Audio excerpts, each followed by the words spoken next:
तो हाय दोस्तों, कैसे हो आप? सबने धुरंधर द रिवेंज तो देख ही ली होगी। तो आज हम उसकी पोस्ट क्रेडिट और एंडिंग के ऊपर बात करने वाले हैं कि एंडिंग में क्या हुआ। तो स्टार्ट करते हैं फटाफट से। आपको तो पता ही होगा कि जब क्लाइमेक्स वाले सीन में दोनों की फाइट हो जाती है, इमेजर इकबाल और हमजा की। तो जब हमजा अपनी पत्नी को फ़ोन लगाता है और बोलता है कि देखो, मैं अब आखिरी बार तुमसे बात कर रहा हूँ, अब पता नहीं मिलूँ नहीं मिलूँ, और आज के बाद मैं तुमसे कभी मिल भी नहीं पाऊँगा। और फिर वो मुझसे पूछता है कि मेरा असली नाम जानना चाहोगी, और वो बोलता है कि मेरा असली नाम है जसकीरत, और वो बोलती है जसकीरत, और वो वहीं फ़ोन काट देता है। और इतनी देर में वहाँ पे आईएसआई वाले आते हैं और उसे उठा के ले जाते हैं। और फिर उसे बहुत टॉर्चर करते हैं। वहाँ पे एक आईएसआई का चीफ रहता है, वो उसे बहुत टॉर्चर करवाता है, उसे बहुत मारते हैं, बता बता ये करके। फिर इतनी देर में अजय सान्याल का फ़ोन आया था इंडिया से, और वो बोलता है देखो सर, ऐसा है कि हमारा एक आदमी आपके पास है, और वो बहुत सख्त जान है, आपको कुछ भी नहीं बताने वाला, तो इज्जत से उसको छोड़ दो नागरा हिल्स की तरफ, वो वहाँ से चला जाएगा। और एटीए को भी कंफर्म वो बोल दो कि अब कोई बीच में दखल अंदाजी ना करे। लेकिन फिर वो आईएसआई वाला बोलता है कि सर देख लो, ऐसा है, हम तो काफिरों को ये वो कर देते हैं, हम तो वो है। तो फिर वो बोलता है कि सर देखो सर, आप ये करके अपना और मेरा, खासकर तो मेरा ही टाइम बर्बाद कर रहे हो, ऐसा अजय सान्याल बोलता है। और वो फिर उसे ऐसे फोटो और वीडियो भेजता है जिससे वो आईएसआई ऑफिसर का दिमाग घूम जाता है, क्योंकि वो उसको वहाँ की भेज देता है जब एक वही आईएसआई का ऑफिसर लंदन जाता है, और वहाँ इसराइलियों से कुछ पाकिस्तान की वो न्यूक्लियर वेपन्स के बारे में डील करता है, और इसे पता रहता है। और इतना फिर अजय सन्नल बोलता है कि इजराइल वाले हमें नहीं बताएंगे। फिर ये बोल के उसके ये से वीडियो देख के अगर वो उसे बोलता है कि अगर ये आपकी चीज़ आपका आवाम को पता चल गई तो ये आपको फिर मारेंगे और आपको जला भी देंगे, आपकी बेगम को और आपकी बेटी को भी। तो ये सुन के वो आई से ऑफिसर की तो 12 बज जाती है, उसके पैरों तले ज़मीन खिसक जाती है, और फिर बोलता है रुको रुको, इसे छोड़ो, इसे जानने दो। फिर वो उसे रिहा कर देते हैं, और फिर वो ऐसे उसको बहुत टॉर्चर हालत में बिल्कुल बिना कपड़ों के पूरे खून में लथपथ रहता है वो हमजा। और फिर वो रोड पे चलता हुआ जाता है, इतने में एक गाड़ी आती है। अब यहाँ पे वो शॉकिंग ट्विस्ट आ जाता है, और जैसे ही उस गाड़ी का गेट खुलता है, हमजा अंदर बैठता है, लाइट बंद होती है, और शॉकिंग ट्विस्ट आ जाता है कि गाड़ी के अंदर कौन रहता है, गेस करो, जमील जमाली।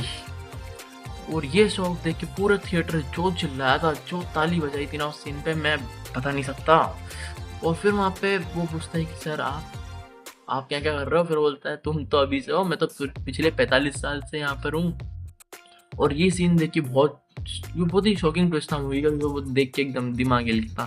फिर वो बोलता है कि देखो तुम हमारी यालीना और तुम्हारे बेटे को बोल जाओ, इससे तो कोई मतलब नहीं है, अब तुम जाओ, जो ये जंग है अभी तुमने जीत ली है, खासकर तुमने बहुत मेहनत करी, अब तुम जाओ इंडिया। और इतने में फिर वो जैसे गाड़ी से निकलता है हमजा, फिर वो बोलता है कि देखो ऐसा है कि सब मुझे एक रिग्रेट रहेगा कि दाऊद को नहीं मार पाया, लेकिन इतने में फिर अपने जो जमील जमाली साहब रहता है उसको वीडियो दिखाते हैं, बोलो जो 90s के टाइम पे जब वो था, तो मैंने उसके खाने में उसको वही वो बैंडेज वाला जो था वही सुंगा दिया रहता है, और वही उसके कारण वो फिर वो मरता नहीं है, लेकिन तड़प तड़प के मरता है। और उसको बोलता है जो मारना, जो मज़ा मारना तड़प तड़प तड़प के मारने में, वो एकदम से मारने में कहाँ। और ये सीन देख के बहुत मज़ा भी आया था। और फिर जो अपना हमजा रहता है वो पहुंच जाता है इंडिया, जसकीरत सिंह रांगी बन जाता है। और फिर वो एक फिर अगली सुबह बोलता है कि 8 बजे वो रहना, उससे पहले वो इसी बीच अपने जो हमजा रहता है वो होटल के कमरे में बैठा रहता है, और बहुत वो इंटेंस सीन आता है जब वो यालीना और उसके बच्चे के साथ उसका फोटो रहता है, और वो जला देता है, क्योंकि स्पाई के लिए करना जरूरी, ये तो उसके पार्ट का हिस्सा है, और ऐसे ये शायद भूल भाल के ये सब छोड़ना हो। और ये सीन बहुत था भी इमोशनल, क्योंकि वो तो उससे प्यार करता था। अब ये सीन ना थोड़ा इमोशनल हो जाता है। उसके बाद वो जो सिगरेट रखी उसके हाथ में पाकिस्तान की जो थी, वो भी उसे तोड़ मरोड़ के डस्टबिन में डाल देता है और जला भी देता है।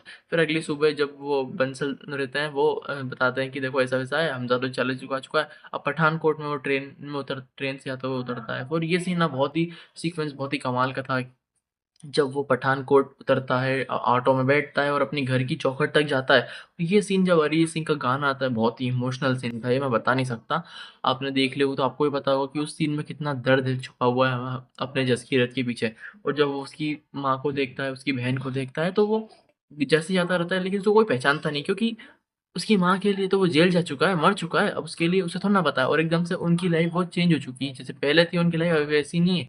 गवर्नमेंट से 30-35 हज़ार रुपये आ रहे हैं, और वो उसी पे आज के टाइम पे पैसे बहुत कम है, लेकिन आप ही सोचो कि उसका बेटा जो इतने साल पहले जा चुका था, अब उसे कई पड़ी रहेगी। तो वो देख के बहुत बहुत ही इमोशनल सीन था। और वो फिर पलट जाता है वहां से, उसकी जब देखता है कि उसकी माँ ने गेट लगा लिया है, उसकी बहन भी जा रही होती, तो अपने जसकीरत की आंख में बहुत ही इमोशनल सीन रहता है। और वो इस बात में मैं कहना चाहूँगा कि रणवीर सिंह की परफॉर्मेंस, भाई one of the best performance of Ranveer Singh, या फिर यूँ कहूँगा कि best performance of his life, कि उन्होंने जो हर एक इमोशन कैरी करी ना, मैं बता नहीं सकता।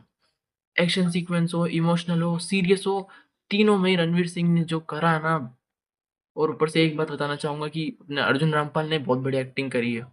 उनकी परफॉर्मेंस भी भूली नहीं जा सकती, और ये कहूँगा कि बहुत मज़ा आता है। और जब वो पलटता है हम अपना जस की रथ, और फिर पिक्चर एंड हो जाती है और वो लिखा हुआ आता है कि बलिदान परमो धर्म, कि आप अपने देश के लिए बलिदान दे रहे हो, आप अपनों के लिए लड़े हो, आप अपनों के लिए बलिदान दे रहे हो। और यही पिक्चर का हमें मोटिव भी देता है कि बलिदान परमो धर्म।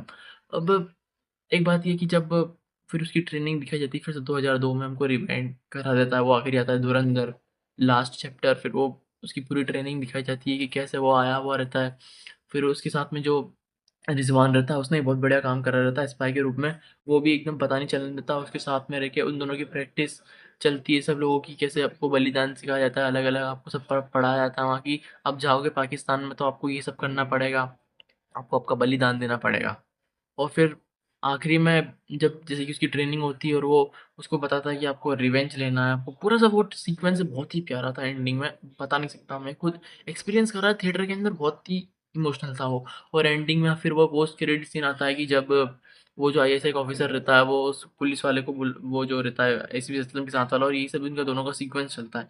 तो ये थी अपने धुरंधर द रिवेंज की एंडिंग और पोस्ट क्रेडिट सीन। और आपको आपके हिसाब से धुरंधर द रिवेंज, बहुत सारे लोग बोल रहे हैं कि प्रोपोगेंडा है, लेकिन मैं बोलूँगा नहीं है, क्योंकि इसमें कोई बोलना नहीं चाहता। क्योंकि देख लो, सबकी अलग-अलग अपनी आइडियोलॉजी होती है, मेरे हिसाब से तो नहीं है। मैंने पिक्चर गया देखने, एन्जॉय करी, बस मेरे लिए तो ये था। आपको मूवी कैसी लगी कमेंट में ज़रूर बताना यार। और आपको लग रहा है कि मूवी 2000 करोड़ का नंबर टच कर दी? मुझे लग रहा है हाँ, क्योंकि जिस तरीके से वर्ड ऑफ माउथ जा रहा है ना मूवी का, पहले दिन ही 200 करोड़ की ऊपर की ओपनिंग ली है भाई। बॉलीवुड की पहली मूवी बन चुकी जिसने 200 करोड़ की ओपनिंग ली है। कोई मूवी ले नहीं रह पाई थी। इससे पहले जवान थी जो कि 129 करोड़ पे रुक गई थी।